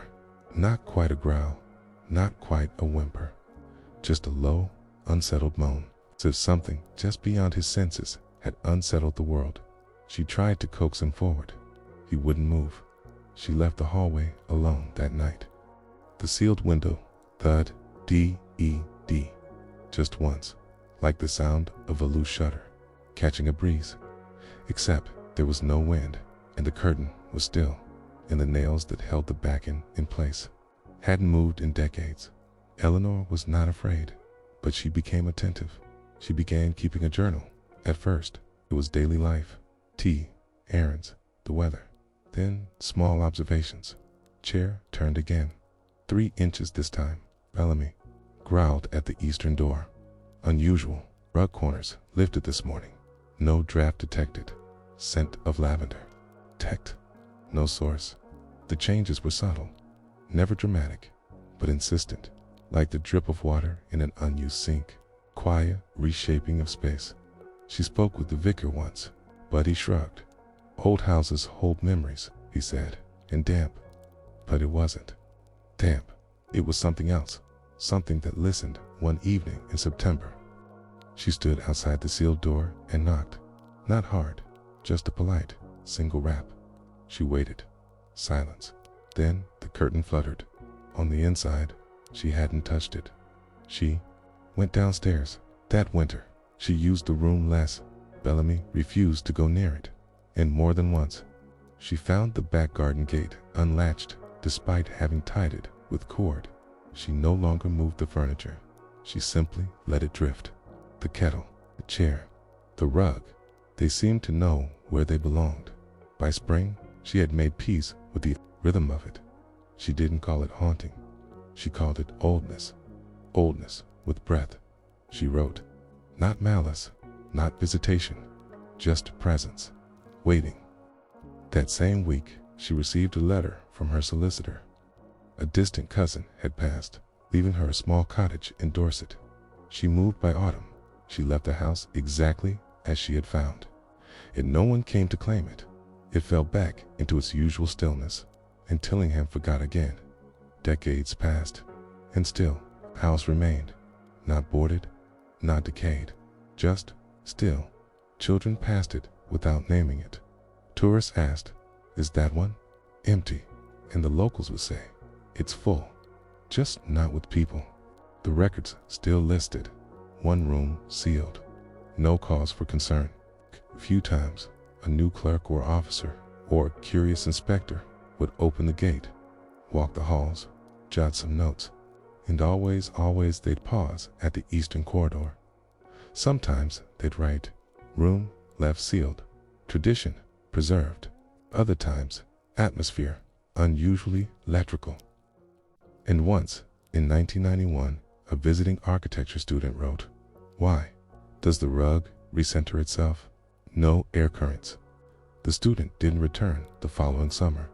There is a drawer in the Tillingham History Room that holds the records, neatly labeled Goody Morwen's house, tax exempt under 1677 provision. 11 visible windows, 1 sealed. Inside the folder are dozens of small slips, many dated hundreds of years apart, each with different ink, different script, but many of them, curious enough, say the same thing. No need to open it. It already sees. That final thought lingers, because even now, even after all this time, the window is still covered, but the curtain shifts on calm days, and the rug continues to move. And somewhere, far below the old eaves and chimneys, chair turns ever so slightly toward the hearth, like it's waiting for someone who once knew how to sit still long enough, to listen. And maybe the question is no longer what the room holds, but whether the room remembers those who entered and chose not to stay. In the northern marches of the borderlands, where England blurs into Scotland, not with a line, but with an argument, there once stood a manor called Scarsfield Hall. It was a tall, brooding house built of heather-stained stone and oak beams, so dark with age that they drank the light right out of the corridor. The manor loomed over a low valley, and its position, strategic in wartime, was less than ideal when the frost came crawling down from the hills. Scarsfield Hall was home to Baron Wilfric of Ascarth, a man neither famous nor infamous, but deeply devoted to routine. Every morning he rose before the sun. Every afternoon he took a salted turnip and half a pigeon for his luncheon. And every night, without fail, he took a bath. This was no ordinary indulgence. The bath was his ritual, his rite, his fortress of dignity in a world that was too often wet and muddy and filled with the rustle of rats. It was drawn each evening by 2 pages and one unfortunate groom. His job it was to carry buckets of steaming water from the kitchen fires up to full flights of narrow stairs to the Baron's personal chamber in summer. This was merely tiresome. In winter, it was war. The winters at Scarsfield were not polite.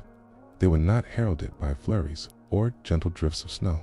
They arrived like a siege, engine loud, heavy, and unrelenting. Winds tore down the moors like invisible wolves. Doors rattled even when locked with iron bolts. The privy froze solid by St. Martin's Day in most mornings. The servants awoke with frost etched on the inside of their blankets. In these conditions, the fires would not hold heat in the upper floors. Water cooled within seconds, and the stone tubs, lovingly carved from granite and inlaid with brass lions, heads grew so cold they would numb a man's knees before the water touched his ankles. Yet, still, Baron Wilfric bathed. His servants did not question it. They wouldn't dare. He was not cruel, but he was firm. A man cannot be clean in his own house. He once said, he is already ruled by filth. And so each night the buckets came. Steam curled like spirits from the staircase. The Baron would undress, slowly, ceremonially, before stepping into the lukewarm water with a sigh and muttering, at last, civilization. But the story is not about the Baron, not entirely. It is about the one servant who tried quietly, with considerable effort, to change things. His name was Elias. He had been a scullion, then a potboy, then a torchbearer, and finally, through sheer longevity and lack of gout, elevated to warming assistant, a vaguely defined role that mostly involved preheating the bath stones with coals and carrying the Baron's night slippers into the chamber at exactly the right temperature. Elias had 2 missing toes from last winter, not a dramatic injury, just the result of standing too long by the upper window, waiting for the Baron's hand signal to begin the water procession.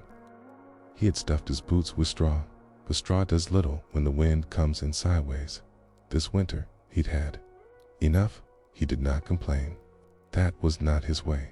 Instead, he read, not books, exactly, for there were none available to him, but lists, recipes, diagrams on a tattered scroll, forgotten in the buttery old Roman notations on hypocausts. Heating, stones, earth floor radiance. A theory began to form, and it involved the chamber pot now. The Baron's chamber pot, like all noble pots, was made of pewter, carved with the family crest, and placed beneath a velvet-draped commode beside the bed. In winter, it froze nearly every night, forming a thin, glassy lid over its contents.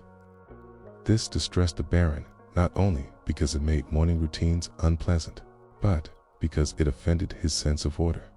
Even my leavings should obey temperature, he once said. Elias took note. He approached the steward with a request, permission to insulate the chamber pot chamber. The steward blinked. The pot, with straw, wool, sealskin, if permitted, a barrier to the cold. The steward waved a hand. Fine, fine, but don't use the good fleece." And so Elias began to build. He fashioned a box within the commode, lined it with layers of sheep's wool, old linen, and a final lining of fire-baked brick.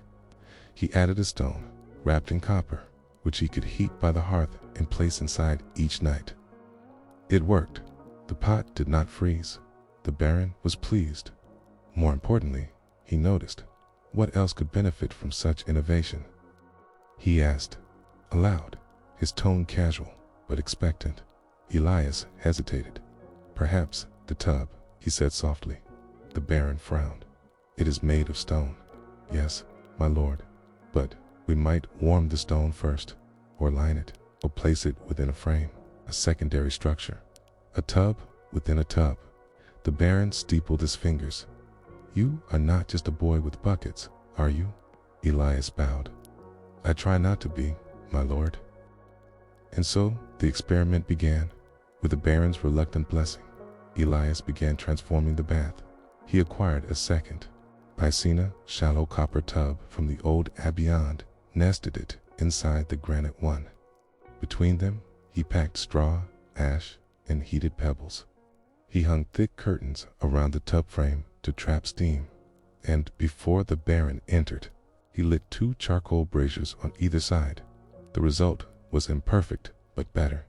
The bath water stayed warm longer. The tub didn't bite with cold, and the Baron, wrapped in steam, chin high in warmth, proclaimed it most nearly Roman. Elias was promoted again. He was now keeper of waters. The other servants called him tub master, yet the true change came later. With the Baron's favor, Elias began applying his insulation techniques throughout the manor. Wool batting under the hall rugs, straw-filled tapestries hung across the stone walls, a network of foot warmers and hand-scorching bricks passed from servant to servant on a schedule. Even the dogs wore felted booties. The manor grew quieter in winter. Less coughing, fewer chilblains. The chamber pot no longer froze. The bath no longer steamed into silence. Scarsfield became, if not warm, at least survivable. And Elias, though never given land or title, was quietly included in the Baron's will. He asked only for a small room by the kitchen hearth. It stayed warm all year, and his toes, what was left of them, never froze again. There's something curious about the way innovations spread in a manor house. They don't move like gossip. Gossip is fast, sharp-edged, and hungry for ears. But practical changes, especially those made by servants, move like meltwater. They seep, slow and unseen, beneath the flagstones of hierarchy. Elias never claimed to be clever. When asked, he simply shrugged and said, "I don't like freezing." But the truth was more layered than that. Elias had spent most of his waking life observing what other people missed. He noticed that the second window from the northern side always iced over faster than the first, because the tree that shielded the lower sill had been cut down for firewood. He noticed which cloaks the Baroness's greyhounds preferred in winter wool over fur. Interestingly, in that fresh straw and boots held heat better when layered with moss. He noticed what worked, and more importantly, what quietly failed. This instinct had never mattered much, till now. Now he had permission, not formal authority. He was still a servant, but an unspoken green light from the Baron to keep things from freezing, which, in a medieval household, was a wide canvas indeed. His first target was the East Hall. The hall was used for sewing in the summer, music practice in autumn, and little else in winter, as the cold made the wooden harp crack and the embroidery hoops brittle. The windows were thin and tall and poorly sealed. When the snow came, it hissed straight through the shutters. Elias began sealing the cracks, not with nails, but with soft beeswax kneaded with straw. It could be pressed into the corners of the casement, removed in spring, and didn't damage the wood. The maids noticed that, so did the steward. Then came the corridor by the chapel's hallway, known for its sharp turns and colder gusts, due to an odd draft that descended from a roof beam near the bell tower. Elias found a crack, wrapped it in linen, soaked in wax and mutton fat, and plugged the airflow. The wind stopped. People started pausing in the corridor again, chatting instead of rushing through. By Candlemas, Elias had improved insulation in the scullery, the dry pantry, the wood store, and even the kennel. None of it was beautiful, but beauty was never his goal. Warmth was still. It was in the Baron's solar that Elias made his quiet masterpiece. The solar was a private retreat, rarely entered by anyone but the Baron himself. It was lined with thin tapestries and crowned with a round window that looked west toward the hills. In summer, it caught the sunset in a glorious halo of gold dot. In winter, it became a trap for frost. The tapestries would stiffen by dusk. The ink in the Baron's quills froze. In their wells, Elias studied the space. He did not ask permission. He simply began. He added an internal frame, then strips of oak set just behind the window. Within it, he placed panes of stretched, oiled parchment, not glass. That was too rare, too costly. But the parchment worked well enough. It held heat. He then lined the base of the window with blackened stones, rounded and warmed in the hearth. They radiated slow warmth into the air. And finally, he replaced the two corner benches, stiff, drafty things, with low stools wrapped in fleece and wool. When the Baron returned that evening, he said nothing at first. He simply sat. Then, after a long pause, he turned to Elias, who was brushing soot from the fire grate. "You've made it quiet," the Baron said. Elias looked up. "My lord, not just warm, quiet." The Baron waved a hand at the window. "The wind no longer whines." Elias nodded once, saying nothing more. The Baron never asked what he had done, and Elias never explained. That was their silent understanding. But of course, word got out, not from the Baron, and not from Elias, but from the steward, who wrote a letter to his cousin at Whiteford Abbey, mentioning that our lowest servant seems to know more about heat than the master mason. And the letter traveled. A monk read it, a cook, and somehow, improbably, a request arrived. Would Elias consider traveling to Larchmore? It was a manor to the east, where a young noblewoman was expecting a child, and her chambers were entirely unfit for winter birth. Could he advise? Elias stared at the parchment. He had never been invited anywhere before, certainly not for advice. He turned it down. Of course, the Baron needed him, but the thought stayed with him that perhaps somewhere in the world there were other drafty rooms, other shivering infants, other pots that froze. He said nothing, but that night he asked the steward for more beeswax, and the next morning began testing chimney flues with salt to check for leaks. Of all the places in the manor, it was the servant dormitories that changed last. Not because Elias forgot them, but because servants were expected to suffer. Cold was part of the job.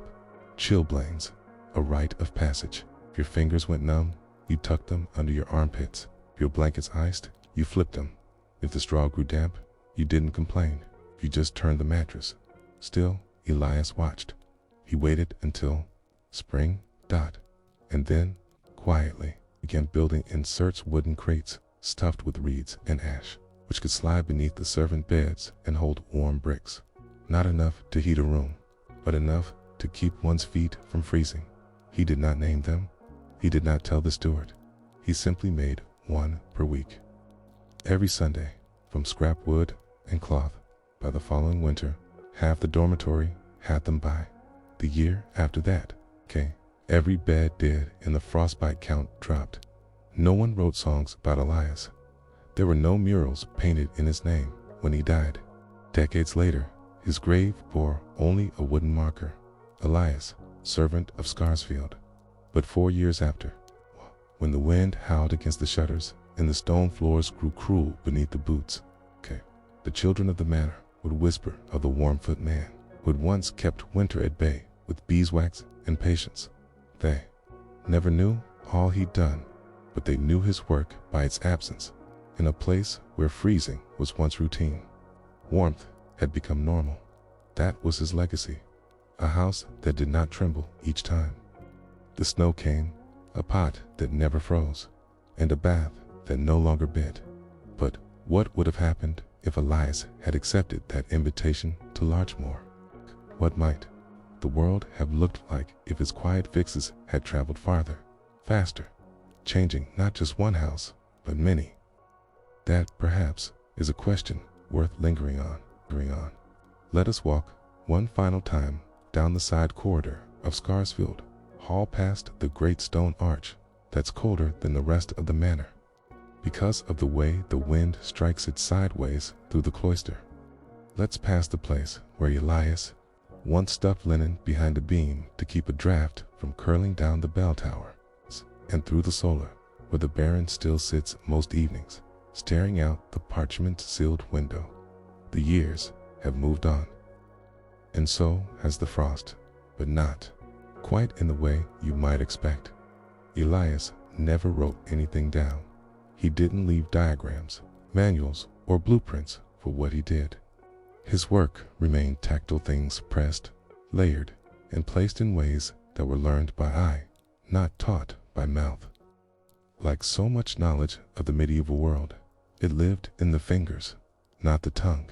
When he passed, the tools he used were quietly claimed: a chipped beeswax bowl, a cloth-wrapped brick, a set of hickory sticks cut into a strange, slatted frame that no one quite knew how to replicate. They were tucked away, cleaned, forgotten. The knowledge died with him, or most of it did, but some things stuck just enough to ripple outward. It was the steward's niece, Joanna, who carried the first thread of Ilias's work to another manor. She had visited her uncle during one bitter winter and returned to her household with stories of shoes packed with moss, windows sealed not with cloth but with wax, of chamber pots that, miraculously, didn't crack overnight. She was laughed at, of course, at first, but she did something rare. She experimented. She sealed a small pantry window in her own house. Then she built a bed crate, following her uncle's crude sketch. Then another. By the second winter, the family footman had copied it for his own quarters. By the third, Joanna's manor house had fewer cases of frostbite than any of its neighbors. Small detail, not enough to make news, but enough to make others look twice. And this is how it begins, not with trumpets, key, but with toes that no longer turn blue. Meanwhile, back at Scarsfield, the Baron had grown older. He seldom summoned Elias in his final years, not out of ingratitude, but because his needs had shifted. His joints ached, his eyesight dimmed. He had other worries: inheritance, crop levies, the rising price of wool. But sometimes, on colder days, he would walk slowly through the corridors. Elias had improved and murmur to no one in particular. He knew where the wind would go, that one. He understood how it moved. The servants remembered, but none had the full picture. They could imitate what Elias had built, patch the wax when it crumbled, reset the hearth bricks, but they didn't know why it worked. Not fully. The science of thermodynamics was centuries away. They couldn't explain conduction, insulation, or radiation of heat. They just knew the chamber pot didn't freeze if they followed Ilias's odd little routines. That was enough. For a while, elsewhere in England, the winters began to shift. Some colder, some wetter. The Little Ice Age had no exact date of arrival. Crept and grain yields shrank. River ice thickened. In the old ways of keeping warm fires, cloaks, peat began to fail more often. Manor houses without men like Elias suffered. Peasants froze. Monks wrote increasingly bitter entries in their chronicles, complaining of winds that bite through even the cowled robe, of pipes that split in springtime from long frozen water. But the stories kept moving. A miller from Whiteford claimed His brother's chamber pot had not frozen once in 3 winters, thanks to a strange box of bricks he kept beneath his bed. A brewer in Larchmore built a set of windscreens using wax and linen after his wife heard of such a trick from a niece in Scarsfield and in an abbey in Kent. A lay brother sketched very roughly a kind of parchment double frame for a window that, laughably crude, held out drafts better than any shutter the monastery had ever known. The ideas didn't spread fast. They trickled like heat leaking from the corner of a badly framed casement. But over decades, they stuck. And yet, even as small versions of Elias's work spread, the man himself vanished from the story. There were no records of his existence in official ledgers. His name appears once in a note from the steward's hand, referring to Elias, responsible for fire duty and winter pots. Nothing more. His grave marker was wooden, and it rotted within a generation. No child remembered him by the 15th century. No songs, no prayers, just faint echoes of warmer rooms and unfrozen nights. A legacy without a face. That raises a question. What would have happened if Elias had been born somewhere else? It's 2 different circumstances. Imagine him born in Florence City, brimming with engineers, where talent was sometimes recognized regardless of class. Could he have studied airflow? Could he have refined the chimney long before it became efficient in Northern Europe? Could his beeswax seals have led to early breakthroughs in domestic insulation? Or imagine him taken seriously at Scarsfield, granted support, tools, and apprentices. Perhaps there would have been a manual of winter survival written in 1380 instead of 1680. Perhaps the Great Freeze of 1408 wouldn't have claimed as many lives. But EWASN, single quotes, he was just a servant in a place that didn't value knowing. Still, there's something deeply human about the story of Elias. It reminds us that progress isn't always dramatic, that it doesn't always come from scholars or royalty or war. Sometimes it comes from the man who hates the cold enough to do something small about it, who kneels by a frozen pot, not to curse it, but to fix it, and whose legacy lingers not in names or titles, but in the quiet comfort of toes that don't go numb at midnight. His story ends as it can, without spectacle, the same way winter slips into spring, quiet, cold, enduring, but slightly warmer. If you know where to seal the cracks, and perhaps somewhere in your own home, there's a room that still benefits from a trick passed down, forgotten in origin, but born from the hands of someone like Elias. Would he have changed the world had the world let him? Or did he, in some invisible way, already do it?